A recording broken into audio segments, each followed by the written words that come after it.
Good morning student. आज हम लोग प्रोडक्शन फंक्शन चैप्टर के थर्ड लेक्चर में हैं और थर्ड लेक्चर में आज हम लोग एक कॉन्सेप्ट को कवर करेंगे जिसको क्या बोलते हैं, लॉ ऑफ वेरिएबल प्रोपोर्शन। जब हम लोगों ने पीछे भी लेक्चर में थोड़ा सा इसका हिस्सा कवर किया था, लेकिन आज इसको हम लोग थोड़ा सा स्प्रेड करेंगे, पूरा एक एक कॉन्सेप्ट को ढंग से समझने की कोशिश करेंगे। तो क्या क्या उसमें समझने की कोशिश करेंगे कि जो उसके 3 फेज हैं, यानी फेज 1, फेज 2 एंड फेज 3। तो ये तीनों फेज के अलग अलग नेम भी हैं। एक को बोलते हैं इंक्रीजिंग रिटर्न टू फैक्टर, दूसरे को बोलते हैं डिमिनिशिंग रिटर्न टू फैक्टर, तीसरे को बोलते हैं negative return to factor. Factor इसलिए बोलते हैं क्योंकि इसमें जो फैक्टर, बहुत सारे फैक्टर्स होते हैं। बहुत सारे फैक्टर्स का मतलब क्या, we have the 4 factors. First factor क्या होता है, labour, second land, third capital, fourth entrepreneur. इनमें से ये 3 फैक्टर मतलब कैपिटल, लैंड एंड इंटरप्रेन्योर, ये हमेशा कांस्टेंट रहते हैं, इसको फिक्स्ड कहते हैं, ये कभी चेंज नहीं होते शॉर्ट रन पीरियड में। क्योंकि हमने इसके जम्पशंस में पढ़ा हुआ है कि इसको हम लोग शॉर्ट रन पीरियड में ही पढ़ते हैं, इसको लॉन्ग रन पीरियड में हम डिस्कस नहीं करते। लॉन्ग रन पीरियड में तो रिटर्न टू स्केल हो जाता है। तो इस शॉर्ट रन पीरियड में एक फैक्टर चेंज होगा, वो लेबर है, उसमें भी casual labour, not a permanent labour. Permanent labour नहीं चेंज होंगे, केवल कौन चेंज होने वाला है, कैजुअल लेबर। तो कैजुअल लेबर ही केवल चेंज होगा इसमें। तो जब ये चेंज होता है उसके कारण क्या क्या सिचुएशन बनती हैं कि हम तीनों फेज की जब बात करेंगे तो पहले फेज में इंक्रीज हो रहा, तो दूसरे में डिमिनिशिंग हो रहा, तो तीसरे में निगेटिव हो रहा। तो इसके क्या कॉजेज हैं, क्यों ऐसा हो रहा है कि हर फेज में उसकी सिचुएशन बदलती चली जा रही। तो सबसे पहले हम लोग इसको देखते हैं कि रिटर्न टू फैक्टर, पहले बता चुके इसको रिटर्न टू फैक्टर कहते हैं, लॉ वेरिएबल प्रोपोर्शन को, इसी को लॉ वेरिएबल प्रोपोर्शन कहते हैं। उसकी डिफिनेशन क्या होती है, return to factor refer to the resultant increase in the total product when only one factor is increased keeping other factor fixed. तो पहले ही बता दिया कि एक ही फैक्टर चेंज होगा, सारे बाकी फैक्टर्स क्या रहेंगे, फिक्स्ड रहेंगे। इसी तरह स्टेटमेंट है लॉ वेरिएबल प्रोपोर्शन को, ये स्टेटमेंट अपने आप में तीनों फेज को कवर करते हुए डिफाइन किया गया है। बाकी डिफिनेशन सेम है। क्या किया गया, law variable proportion state as we increases quantity of only one input keeping other input fixed, total product initially increases at an increasing rate, then at a decreasing rate and finally at a negative rate। तो पहले वो increasing rate में, फिर diminishing में, फिर negative rate में increase होगा। तो इसके कौन से रीजंस हैं, किस तरह से हैं, इसको हम लोग पढ़ने जा रहे हैं। और इसमें हम लोग इसको डायग्राम बनाकर, इसका शेड्यूल बनाकर इसको हम लोग पढ़ेंगे। शेड्यूल में हम यहाँ पर केवल 2 ही चीज लेंगे, तीसरी चीज ऑटोमेटिक आ जाएगी। तो सबसे पहले से स्टार्ट करते हैं, वो क्या है, इंक्रीजिंग रिटर्न टू फैक्टर। तो शेड्यूल में सबको पता है वेरिएबल फैक्टर एक तरफ होगा, दूसरी तरफ टीपी होगा और फिर एमपी होगा। अगर ये तीनों चीज ले लें तो इन तीनों चीज को जब बनाते हैं तो वेरिएबल फैक्टर तो 1, 2, 3 इस रेशियो में बढ़ेगा। तो एमपी होता है, पहले अगर 10 था तो 20 हो जाएगा, फिर 30 हो जाएगा। तो टीपी तो सम ऑफ एमपी होता है, तो 10 की जगह 10 रहेगा, फिर 10 20 मिलाएंगे 30 हो जाएगा, फिर तीनों मिला देंगे तो क्या हो जाएगा, 60 हो जाएगा। तो ये इसका कॉन्सेप्ट होगा। तो एक वेरिएबल फैक्टर जब इंक्रीज हो रहा होता है, वेरिएबल फैक्टर जैसे जैसे इंक्रीज होगा, मतलब वेरिएबल फैक्टर है क्या, लेबर जैसे जैसे इंक्रीज होंगे। तो आप देख रहे हो कि पहला लेबर था तो केवल कितने यूनिट प्रोड्यूस कर रहा था, 10। जब दूसरा लेबर आया तो वो दोनों मिलकर कितना यूनिट करने लगे, 30। मतलब सेकंड के आने से 20 यूनिट इंक्रीज हुए। थर्ड जब आ गया तो क्या हो गया, 60 यूनिट हो गया। मतलब थर्ड ने अकेले 30 यूनिट बढ़ा दिया। तो अकेले एक्चुअल में नहीं बढ़ाया है, वो बढ़ इसलिए गया है क्योंकि इससे जब एक आदमी होता है उसके मुकाबले फिक्स, यानी 1 पर्सन होने का मतलब, 1 लेबर होने का मतलब, फर्स्ट लेबर होने का मतलब क्या है कि फिक्स्ड फैक्टर की एबिलिटी ज्यादा है और वेरिएबल फैक्टर की एबिलिटी बहुत कम है। इसलिए जो उसका डिविजिबिलिटी होनी चाहिए, जो डिवीजन ऑफ वर्क होना चाहिए, वो परफेक्टली नहीं हो पा रहा, इसलिए ऐसा होता है। तो इसको बोलते हैं in the first page every additional variable factor add more and more to the total output. It means TP increases at increasing rate. In same time MP of each variable factor rises. तो MP हर variable factor का rise होगा. तो पहले का 10 था, तो दूसरे का 20 हुआ, तीसरे का 30 हुआ, तो हर वेरिएबल फैक्टर्स का इंक्रीज हो रहा. ऐसा हो क्यों रहा? तो इट हैपन बिकॉज क्या होता है, in first phase initially quantity of variable input is so small. मैंने पहले बताया कि जो in compare to the fixed factor, तो जो वेरिएबल फैक्टर है वो कम है और फिक्स्ड फैक्टर की अवेलेबिलिटी क्या है, ज्यादा है. तो full utilization of fixed factor नहीं हो पाता. एग्जाम्पल इसका हम लोग ले लेते हैं. एक लूम है, लूम में एक मशीन लाएगी, मशीन में हमें 10% की रिक्वायरमेंट है, तब वो अलग अलग काम कर पाए. कोई थ्रेड लगाएगा, कोई मशीन को जो ऑपरेट करेगा, कोई उसमें क्या करेगा, आगे का जो काम है, आगे थ्रेड लगाने उनकी प्रिपरेशन करेगा, कोई उसमें इलेक्ट्रिसिटी को कॉन्सेप्ट को देखेगा. लेकिन एक ही पर्सन है तो वो पहले क्या करेगा, मशीन चालू करेगा, फिर थ्रेड लगाएगा, वो खत्म हो जाएगा तो फिर थ्रेड की तैयारी करेगा. तो उसकी जो प्रोडक्टिविटी सिंगल है उतनी ज़्यादा नहीं होगी. लेकिन वहीं 2 लोग आ जाएं, फिर 3 आ जाएं, तो सबके काम डिवाइड होते चले जाएंगे. और जो वर्किंग कैपेसिटी है, जो वर्किंग रेट है, जो प्रोडक्टिविटी का रेट है, वो लगातार क्या होता चला जाएगा, इंक्रीज होता चला जाएगा. तो ये इसके कारण ऐसा होता है. तो इस जब डायग्राम को हम इसको रिप्रेजेंट करते हैं, तो आप देखोगे इसको डायग्राम अगर हम इधर बना लेते हैं, क्यों, तो एक डायग्राम अगर यहां पर हम लोग बना रहे हैं, तो डायग्राम में आपको सबको पता है कि एक तरफ तो वेरिएबल फैक्टर रहेंगे, दूसरी तरफ क्या रहेगा, एमपी रहेगा, क्योंकि हम एमपी बना रहे हैं. अगर इस जगह टीपी बना रहे होते तो टीपी रहता. अगर एमपी वाला मैं कॉन्सेप्ट नीचे कर लूं, तो पहले में क्या हो रहा, ये क्या करेगा, एमपी इंक्रीज कर रहा है. यही हो रहा है ना, एमपी लगातार इंक्रीज कर रहा है. तो मैं क्या दिखा रहा हूं, एमपी इंक्रीज कर रहा है. उसी समय टीपी की जो इंक्रीजिंग रेट होगा वो भी क्या रहेगा, अगर इसी के सेंस में बनाएंगे तो इंक्रीजिंग रेट में होगा, मतलब अंदर की तरफ झुकते हुए इस तरह से जाएगा. तो ये डायग्राम क्या शो कर रहा है कि जब एमपी इंक्रीज कर रहा है फर्स्ट फेज में, तो टीपी इंक्रीज कर रहा है इंक्रीजिंग रेट में. इसीलिए इस तरह का बना हुआ है, क्योंकि वो इस तरह झुकते हुए अंदर की तरफ जा रहा है. तो ये कॉन्सेप्ट इसको रिप्रेजेंट कर रहा है. इसके रीजंस क्या है, ऐसा होता क्यों है? तो पहला है कि better utilization of fixed factor. जो फिक्स्ड, क्योंकि मैंने पहले बताया ना कि जब अगर वेरिएबल फैक्टर कम है, फिक्स्ड फैक्टर की अवेलेबिलिटी ज्यादा है, तो फिर बेटर यूटिलाइजेशन फिक्स्ड फैक्टर का नहीं हो सकता. वेरिएबल फैक्टर उसको यूटिलाइज ही नहीं कर पाएंगे. दूसरा होता है increase efficiency of variable factor. एक वेरिएबल फैक्टर है, वो पता चला 10 काम कर रहा, तो उसकी किसी भी काम में पूरी इफिशिएंसी नहीं होगी. लेकिन अगर डिविजिबिलिटी ऑफ दी लेबर हो जाए, मतलब वर्क डिवीजन हो जाए, जिसका वर्क जो है, जो जिसमें ज्यादा स्किलफुल है, उसी जॉब को उसको दे दिया जाए, तो उसकी प्रोडक्टिविटी रेट जो होती है वो इंक्रीज हो जाती है. और इंक्रीज हो जाने से क्या हो जाता है कि उसको ज्यादा रिटर्न मिलने के चांसेस हो जाते हैं और ज्यादा रिटर्न होता है.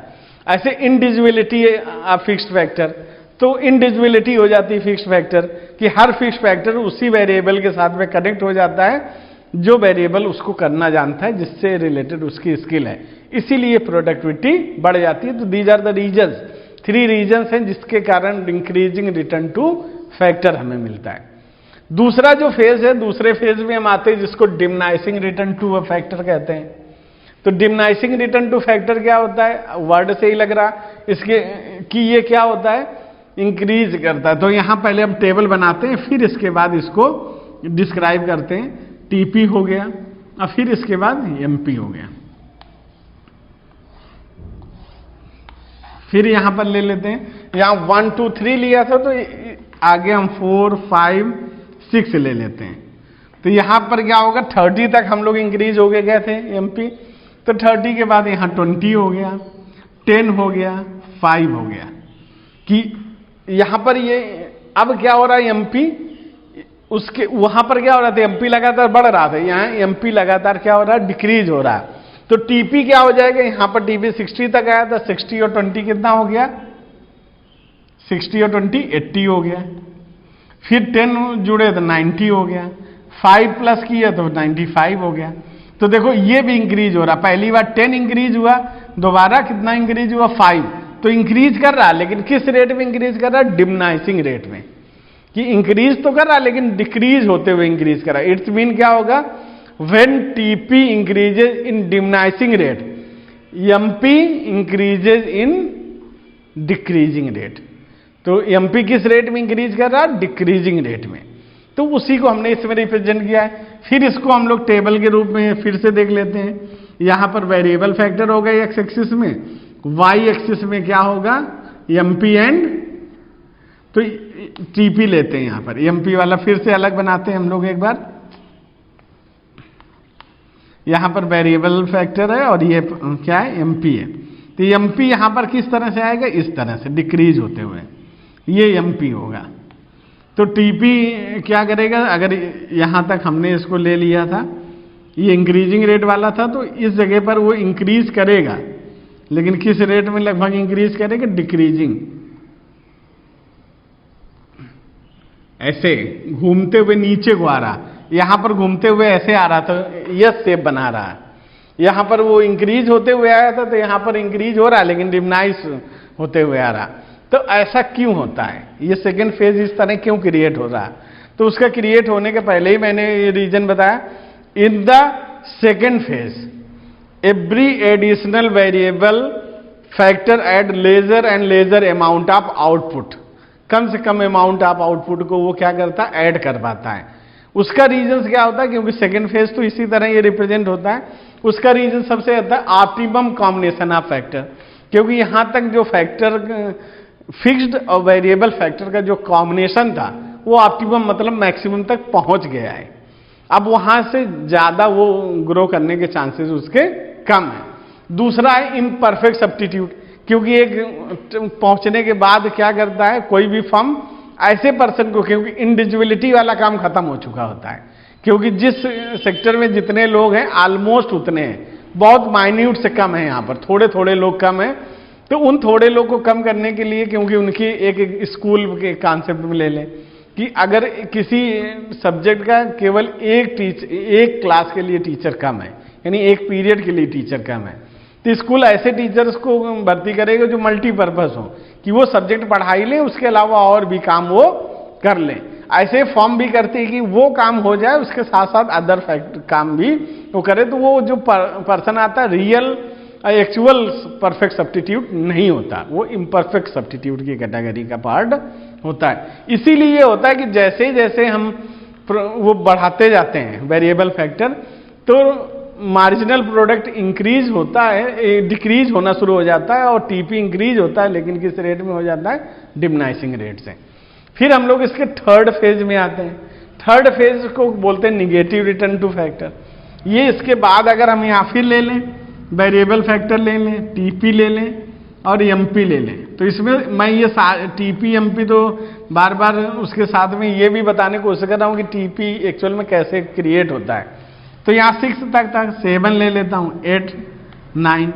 तो यहाँ पर देखेंगे कि उसके बाद 5 के बाद क्या होगा? 0 में आ गया, 0 के बाद -5 आ गया, -15 आ गया। तो यहाँ पर 95 था, तो इस जगह पर भी 95 ही रह जाएगा। फिर 95 में 5 माइनस हो जाएगा, 90 हो जाएगा। फिर 15 माइनस हो जाएगा, 75 हो जाएगा। ये एक पिक्चर हमारे सामने क्रिएट होगी। तो इसको हम लोग एक फिर से डायग्राम के रूप में इसको क्लियर कर लेते हैं। तो यहाँ पर ले लेते हैं वेरिएबल फैक्टर, यहाँ पर ले लेते हैं टीपी। फिर दूसरा एक डायग्राम बना लेते हैं, और जिसमें क्या होगा? एक्स एक्सिस में वेरिएबल फैक्टर और वाई एक्सिस में एमपी ले लेते हैं। अब इसमें क्या होगा? निगेटिव, निगेटिव मतलब 0 से स्टार्ट होकर नीचे तक जाएगा, ये एमपी की सिचुएशन होगी। और यहां पर क्या होगा? अभी तक जो डायग्राम बन रहा था, डायग्राम कैसे आया था? इस तरह से आया था, फिर इस तरह से आया था, मतलब ये अंदर झुक रहा था, फिर ये, लेकिन इसके आगे वाला जो डायग्राम होगा वो पूरा निगेटिव होगा नीचे की तरफ, तब टीपी बनेगा। इसीलिए इसको बोलते हैं, क्योंकि एमपी क्या हो गई है? 0 से नीचे चली गई है। तो ये थर्ड फेज होगा जिसको निगेटिव रिटर्न टू फैक्टर कहते हैं। इसमें क्या होता है?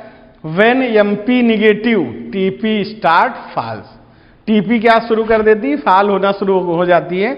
इन थर्ड फेज में क्या होता है कि when form employed additional variable factor it causes decline in TP. ये टीपी को डिक्लाइन करने में हेल्प करने लगती है और इस तरह से ये होता है। उसका रीजन क्या है, एक लिमिटेशन ऑफ फिक्स फैक्टर है, क्योंकि फिक्स फैक्टर एक ऐसा था जिसमें 10 लेबर ही वर्क कर सकते थे।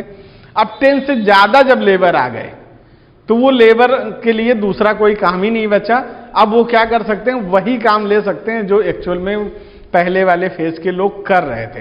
तो इसलिए ये पॉसिबल नहीं हो पाता और इसलिए इस तरह के हमें सिचुएशन देखने की, क्योंकि उसका मैंने इसके एग्जांपल्स अगर आप देखोगे, एक मशीन है, मशीन में 10% वर्क कर रहे हैं। अब 10 के लिए पूरा काम डिस्ट्रीब्यूट हो गया था, किसी के लिए कोई भी काम बचा हुआ नहीं था।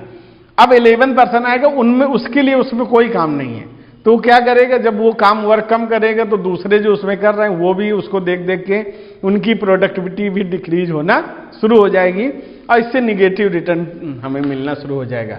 ऐसे poor coordination between the variable and fix factor, coordination भी गड़बड़ा जाएगा। वो सोचेगा ये काम करे तो उसको लगाएगा, खुद काम करना बंद कर देगा और इससे कोऑर्डिनेशन जो क्रिएट होना चाहिए वो भी नहीं होगा। और ये इफिशिएंसी जो होती है, अभी बता दिया कि इफिशिएंसी जो वेरिएबल फैक्टर की होती है वो डिक्रीज कर देती है। तो ये पूरा था, जिसको बोलते हैं लॉ ऑफ वेरिएबल प्रोपोर्शन, जिसके ये मेजर काजेस थे जिसके कारण ऐसा हो रहा था। तो इसको रिकैप करते हैं कि लॉ ऑफ वेरिएबल प्रोपोर्शन हम लोगों ने पढ़ा, उसकी फिर हम लोगों ने डिफिनीशन पढ़ी, फिर उसके 3 फेज में उसको डिवाइड किया। पहला इंक्रीजिंग रिटर्न टू फैक्टर, दूसरा डिमिनिशिंग रिटर्न टू फैक्टर और last negative return to factor. जब हमने पॉजिटिव रिटर्न टू फैक्टर यानी कि इंक्रीजिंग रिटर्न टू फैक्टर पढ़ा तो उसके 3 मेजर रीजन थे, better utilization of fixed factor, increase efficiency of variable factor and individuality of the fixed factor. ऐसे जब सेकेंड फेज आए जिसको हम लोग डिमिनिशिंग रिटर्न टू फैक्टर कहते हैं, optimum combination of factor, imperfect substitute था उसका रीजन, और लास्ट में निगेटिव रिटर्न टू आए तो limitation of the fixed factor, poor coordination between variable and fixed factor, decreasing inefficiency of variable factor.